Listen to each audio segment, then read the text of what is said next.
It started with an ordinary craving Friday night, the end of a long week. 4 kids, Ryan, Jesse, Mark, and Emily, huddled in the dim glow of the living room, lost in their video games. They had pooled their allowances for one thing: pizza. Ryan, the oldest at 14, grabbed his phone and ordered from Tony's Pizzeria, the place their parents always used. Large pepperoni, extra cheese, garlic knots. The estimated delivery time, 30 minutes. But the knock came at the door after 10. Too fast. Ryan exchanged looks with the others. That was quick. He peeked through the peephole. The delivery guy stood outside holding a pizza box. He was tall, unusually tall. His uniform looked right. Red cap, polo with a pizza logo, but his proportions seemed wrong. His arms were a little too long, his fingers too thin. His neck craned forward like it struggled to hold his head up. Something about him made Ryan hesitate. "Dude, open up," Mark groaned. "I'm starving." Jesse, always the cautious one, whispered, "Did you even hear a car pull up?" Ryan hadn't.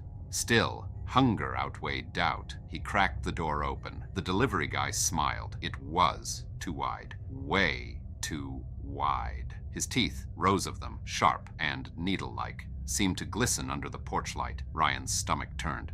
We didn't pay yet." The man didn't blink. He simply tilted his head. Then, in a voice that sounded almost human but stretched in places where it shouldn't, he said, "Oh, don't worry. The payment comes later." The pizza box he held shifted. Something inside moved. Ryan slammed the door. "What the hell was that?" Emily shrieked. They backed away as the knocking started again. Louder, heavier. "Should I call Tony's?" Jessie fumbled for her phone. She dialed. The line rang. A voice answered. "Thank you for calling Tony's Pizzeria. Sorry, we're closed for the night." Jessie froze. What? The voice continued, now distorted. "We didn't send anyone." Bang! The doorframe cracked. The knocking became pounding. Then scratching.